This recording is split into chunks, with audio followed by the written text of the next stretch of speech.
मैं एक चीज़ पे तो यही मेरा ऑब्जेक्शन है कि सोशल डिस्टेंसिंग क्या होता है।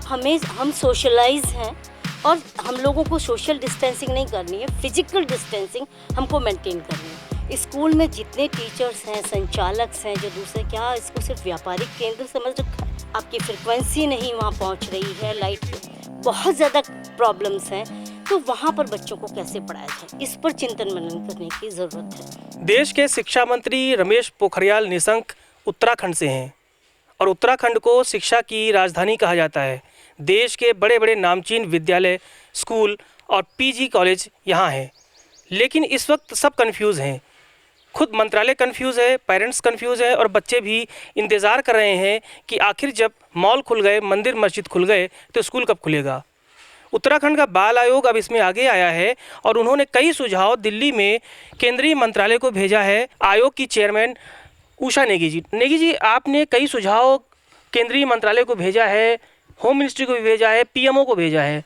वो सुझाव क्या है और आपको लगता है क्या है कि कब स्कूल खुलेगा और कब स्कूल में बच्चों की फिर से वही चहलकदमी बढ़ेगी? जब आपदा प्रबंधन एक आपने डिपार्टमेंट बनाया है भारत सरकार ने, और आपदा प्रबंधन के लिए कभी भी किसी भी समय डिजास्टर कोई भी हो जाए, ऑल ऑफ सडन प्रकृति की कोई भी प्रकोप कुछ भी हो जाए, उसके लिए पूरी तैयारी की जाती है। तो शिक्षा क्षेत्र में भी शिक्षाविदों को, शिक्षा को जो चलाने वाले बहुत बड़ी बड़ी बातें करते हैं, चाहे वो शासन में बैठे हुए भारत सरकार के अंदर हों, इससे पहले भी रहे हों, तो हमेशा से इस चीज़ पर भी चिंतन मनन किया जाना चाहिए था कि हाँ, कल को कुछ भी ऐसी घटनाक्रम हो सकता है जिसके लिए कि हम लोगों को फंडिंग व्यवस्था बच्चों के लिए, बच्चों के हितों को देखते हुए उसके लिए करनी चाहिए। स्कूल में जितने टीचर्स हैं, संचालक हैं, जो दूसरे क्या इसको सिर्फ व्यापारिक केंद्र समझ रखा है कि सिर्फ इनसे पैसा अर्जित करो, बच्चों से आप मनमानी तरीके से फीस लो, उनसे जैसे मर्जी जो भी करो, लेकिन उनके लिए निकट भविष्य में कभी भी कोई ऐसी घटनाक्रम हो जाए तो उसके लिए आपकी व्यवस्था क्या, तैयारी क्या, इस पर होमवर्क होना चाहिए, हमेशा से ही होना चाहिए था। अचानक पे कोई डिजास्टर आएगा तभी जाकर आप चौंकेंगे, कोई एक्सीडेंट नहीं होगा तो आप उसके लिए तैयारी नहीं करेंगे। तो एक्सीडेंट की चिंता, उसका इंतज़ार क्यों करते कि एक्सीडेंट होगा तब आप लोग चेतेंगे। आपको लगता है कि जिस तरह से आने वाले समय में बात की जा रही है कि जो बच्चे काबिल हैं, यानी जिनके पास मोबाइल लैपटॉप है, वो स्कूल ना आए, जिनके पास नहीं है वही स्कूल आए, ऐसी भी व्यवस्था करने की बात की जा रही है, क्या लगता है आपको कि हम इसके लिए तैयार हैं, पहाड़ के बच्चे इसके लिए तैयार हैं कि वो घर बैठे मोबाइल, जहाँ कनेक्टिविटी नहीं है, लाइट नहीं है, मोबाइल नहीं है, नेट नहीं है, कर पाएंगे? क्या आपको लगता है कि इसमें बहुत सी खामियाँ हैं जो फिलहाल अब दूर करनी ज़रूरत है? क्योंकि उत्तराखंड के जो इंटीरियर्स गाँव हैं, ऐसे हिमालय से जुड़े हुए जितने भी प्रदेश हैं, चाहे वो आपका हिमाचल हो, चाहे आपका अरुणाचल हो, चाहे आपका आसाम हो, ऐसे कई प्रदेश हैं जो इंटीरियर गांव में, जहाँ पे लाइट की सिस्टम्स नहीं है, आपकी फ्रिक्वेंसी नहीं वहाँ पहुँच रही है, लाइट की बहुत ज़्यादा प्रॉब्लम्स हैं, तो वहाँ पर बच्चों को कैसे पढ़ाया जाए, इस पर चिंतन मनन करने की ज़रूरत है। अब हम लोग बार बार इस बात को कहते हैं कि सोशल डिस्टेंसिंग आप मेंटेन करके रखें। मैं एक चीज़ पे तो यही मेरा ऑब्जेक्शन है कि सोशल डिस्टेंसिंग क्या होता है। हम सोशलाइज हैं और हम लोगों को सोशल डिस्टेंसिंग नहीं करनी है, फिजिकल डिस्टेंसिंग हमको मेंटेन करनी है कि हम फिजिकली एक दूसरे से टच ना करें, दूरी बना के रखें, वो चीज़ समझ में। नहीं तो बच्चा सोशल कहाँ से होगा अगर हम लोग उसको शब्द ही इस तरह से बोलेंगे। इस शब्द का प्रयोग नहीं होना चाहिए।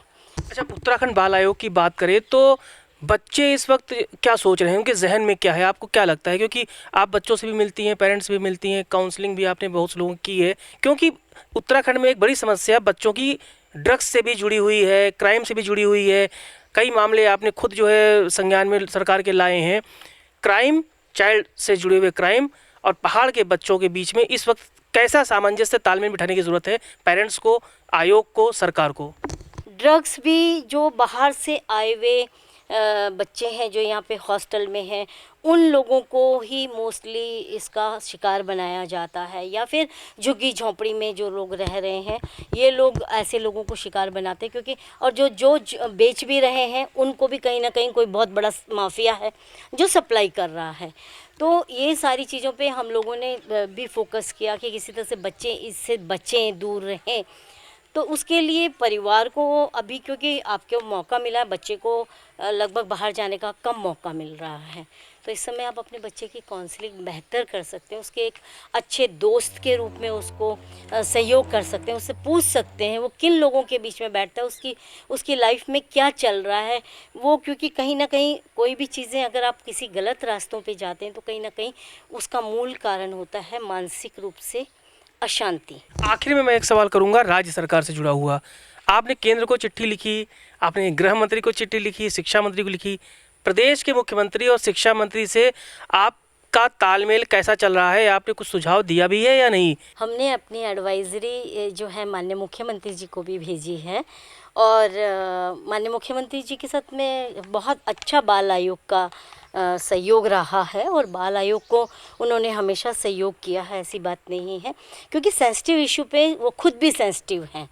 और हमने अपने मंत्री जी को भी इस चीज़ से आगाह किया है और मंत्री जी को भी बताया है, और मंत्री जी भी अभी इस पर काफ़ी सेंसिटिव होकर काम कर रहे हैं, तो अच्छा काम हो रहा है। और जहाँ पर कुछ प्रॉब्लम होगी वहाँ पर हम लोग सब लोग मिलकर काम करेंगे, क्योंकि ये समय ही ऐसा है कि हमें अपने इन बच्चों को जो है सही डायरेक्शन देना है, और उसमें हमको हर एक व्यक्ति का सहयोग लेना है और हर व्यक्ति के साथ में मिलकर काम करना। अच्छा, अब क्या आपको लगता है, आपका व्यक्तिगत राय कि अब स्कूल खुल जाने चाहिए आने वाले समय में, या किसी लंबे दौर तक चलते हुए स्थिति को देखते हुए भविष्य के लिए छोड़ देना चाहिए? बच्चे कंफ्यूज हैं, पेरेंट्स कंफ्यूज हैं, स्कूल मैनेजमेंट कंफ्यूज है, आपको क्या लगता है होना क्या चाहिए अब? देखिए, धीरे धीरे सारी व्यवस्थाएं पहले सुदृढ़ हो जानी चाहिए, क्योंकि पूरा जब स्कूल का सिस्टम में बच्चा आएगा उसके लिए पूरी तैयारी पहले से होनी चाहिए। अभी कोरोना है, डेंगू का प्रकोप भी आने वाला है, तो हमें दोनों चीज़ों के लिए तैयारी करनी है। डेंगू से बच्चों को बचाना है, कोरोना से बच्चों को बचाना है, और बच्चों को हर तरीके से हमको प्रोटेक्ट करना है।